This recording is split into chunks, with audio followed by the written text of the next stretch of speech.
Hey guys, and welcome back to Top Cheddar Sports.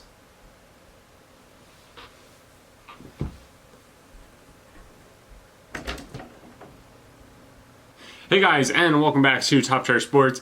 It's Tuesday, and this week I am covering the NBA. It's me, Spencer. If you couldn't tell, I look like absolute shit, but we're thriving and surviving. So, NBA, week 2 is in the books. And we have a couple of things to talk about, but not a whole lot. The biggest news, perhaps, is that Steph Curry is going to be out for at least 3 months, it seems, with a broken hand. Now, this was a season that already looked like it was going to be pretty tough for the Warriors, especially because Klay, apparently his return is actually really up in the air. He could potentially be out the entire season. So this obviously...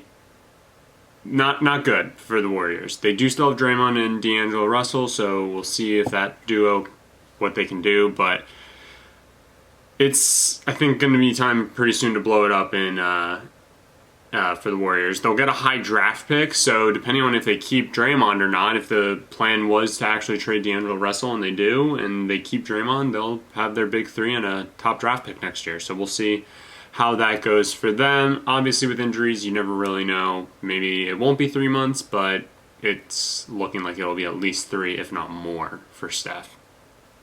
Perhaps the highlight of the week was the boxing match between Joel Embiid and Karl Anthony Towns. It quickly turned into a UFC match when Ben Simmons put Towns in a headlock. Now, obviously, we all here at Top Cheddar Sports are huge Sixers fans, so I thought it was awesome.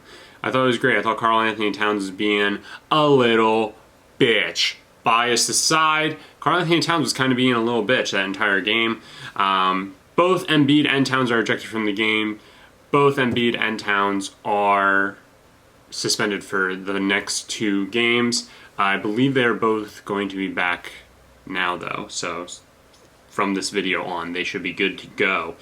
But yeah, so Ben, for his part, doesn't get a suspension. The NBA says that he was actually a mediator and was keeping Towns away from Embiid. I found that to be shocking. I would have thought, after Mike Scott got a flagrant 2 for a slight body check, that I would have thought Ben would have gotten suspended for a headlock. But he does not, and the Timberwolves are undefeated no more, thanks to the Ers.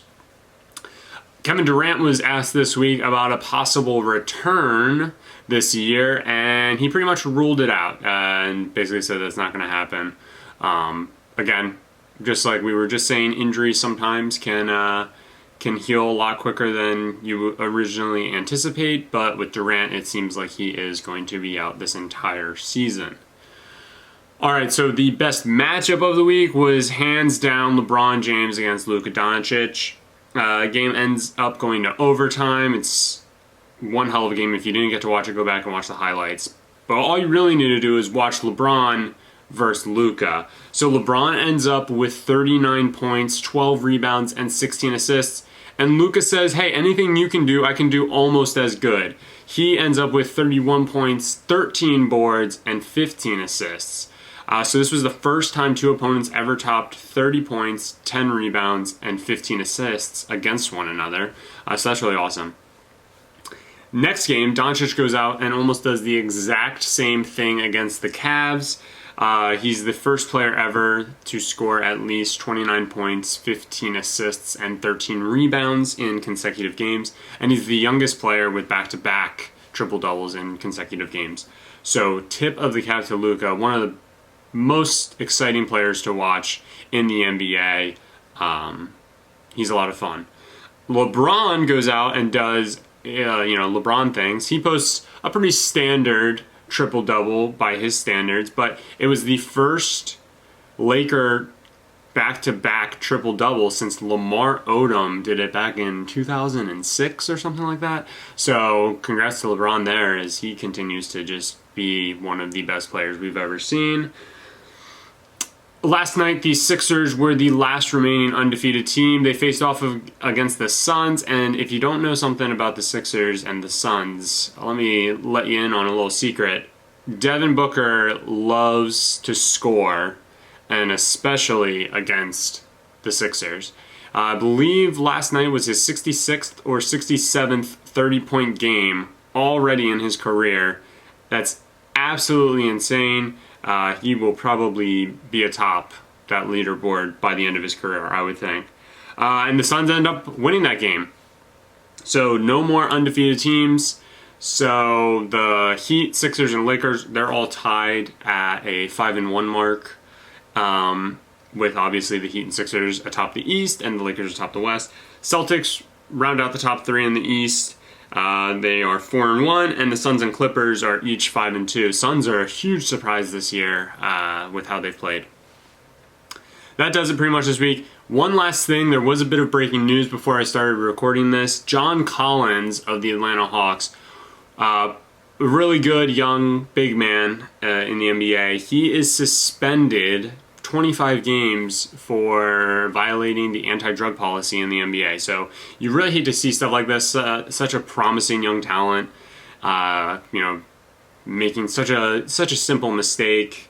But yeah, so John Collins suspended for 25 games. He joins DeAndre Ayton. I believe they are the two who have been suspended this year. I can't think of anybody else off the top of my head.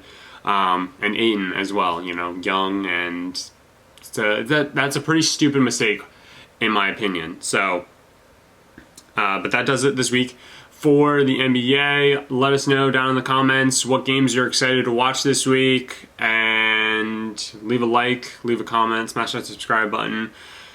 Brett and Vic will probably be here tomorrow to talk about the NHL, or at least Brett will, and they will also cover the NBA next week. So that does it for me. Bye.